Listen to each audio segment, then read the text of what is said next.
ರಾಜಕೀಯ ಲಾಭಕ್ಕಾಗಿ ಕೆಆರ್ಎಸ್ನಲ್ಲಿ ಬಿಜೆಪಿ ಪ್ರತಿಭಟನೆ ಮಾಡ್ತಾ ಇದ್ದಾರೆ ಅಂತ ಮಂಡ್ಯದಲ್ಲಿ ಶಾಸಕ ಗಣಿಗ ರವಿಕುಮಾರ್ ಆಕ್ರೋಶವನ್ನ ವ್ಯಕ್ತಪಡಿಸಿದ್ದಾರೆ. ಏನು ಕೆಆರ್ಎಸ್ ಅನ್ನ ಮುತ್ತಿಗೆ ಹಾಕ್ತೀವಿ ಅಂತ ಬಿಜೆಪಿಗರು ಹೋರಾಟವನ್ನ ಮಾಡ್ತಿದ್ದಾರಲ್ಲ, ಈ ವಿಚಾರವಾಗಿ ಗುಡುಗಿದ್ದಾರೆ ಕಾಂಗ್ರೆಸ್ನ ನಾಯಕ ಶಾಸಕ ರವಿಕುಮಾರ್ ಗಣಿಗ. ನಾವು ತಮಿಳುನಾಡಿಗೆ ನೀರನ್ನ ಬಿಟ್ಟಿಲ್ಲ, ಬಿಡೋದು ಇಲ್ಲ. ಆದ್ರೂ ಯಾಕೆ ಬಿಜೆಪಿ ಪ್ರತಿಭಟನೆ ಮಾಡ್ತಾ ಇದೆ ಗೊತ್ತಿಲ್ಲ. ಇಲ್ಲಿ ಬಂದು ಪ್ರತಿಭಟನೆ ಮಾಡೋದ್ರಿಂದ ಏನು ಉಪಯೋಗ ಇಲ್ಲ. ನಾಳೆ ಮೈಸೂರಿಗೆ ಪ್ರಧಾನಿ ನರೇಂದ್ರ ಮೋದಿ ಬರ್ತಿದ್ದಾರೆ. ಅವರನ್ನ ಮೆಚ್ಚಿಸೋದಕ್ಕೆ ಬಿಜೆಪಿ ಪ್ರತಿಭಟನೆ ಅಂತ ಟೀಕೆ ಮಾಡಿದ್ದಾರೆ.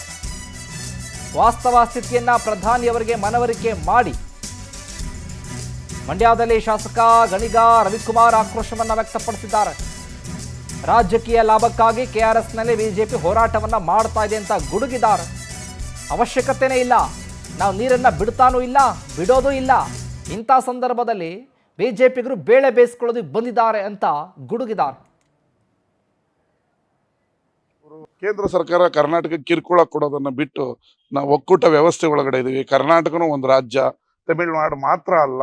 ಅದರಿಂದ ಡಿ.ಕೆ. ಶಿವಕುಮಾರ್ ಒಬ್ರು ಮುಖ್ಯಮಂತ್ರಿನೇ, ವಿಜಯ್ ಮಾತ್ರ ಮುಖ್ಯಮಂತ್ರಿ ಅಲ್ಲ. ಬಿಜೆಪಿಯವರು ಈ ನಾಟಕಗಳ ಆಡೋದನ್ನ ಬಿಟ್ಟು ನೀರು ನಿಲ್ಸಿದೀವಿ, ನೀರು ಬಿಡಲ್ಲ ಅಂದ್ರೂ ಬಂದು ಪ್ರತಿಭಟನೆ ಮಾಡಿ ಸುಮ್ಮನೆ ರಾಜಕೀಯ ಲಾಭ ಪಡೆಯೋದು ಬಿಟ್ಟು ವ್ಯವಸ್ಥಿತವಾಗಿ ಭಾನುವಾರ ಕರೆದಿರೋ ಸರ್ವ ಪಕ್ಷಗಳ ಸಭೆಯಲ್ಲಿ ನೀವೇನು ಮಂಡಿಸ್ತೀರಾ ಮಂಡಿಸಿ, ಇಲ್ಲಿ ಬಂದು ಸುಮ್ಮನೆ ರಾಜಕೀಯ ಲಾಭಕ್ಕೋಸ್ಕರ ಯಾಕೆ ಮಾಡ್ತಾ ಇದೀರಾ? ನೀರು ಯಾವುದೇ ಕಾರಣಕ್ಕೂ ನಮ್ಮ ಹತ್ರ ನೀರಿಲ್ಲ, ನೀರು ಬಿಡಲ್ಲ ಅಂತ ಹೇಳಿ ನನ್ನ ಸ್ಟ್ಯಾಂಡ್ ತಗೊಂಡಾಗಿದೆ.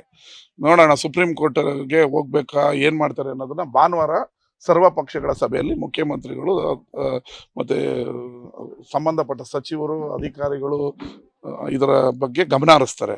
ಕೇಂದ್ರ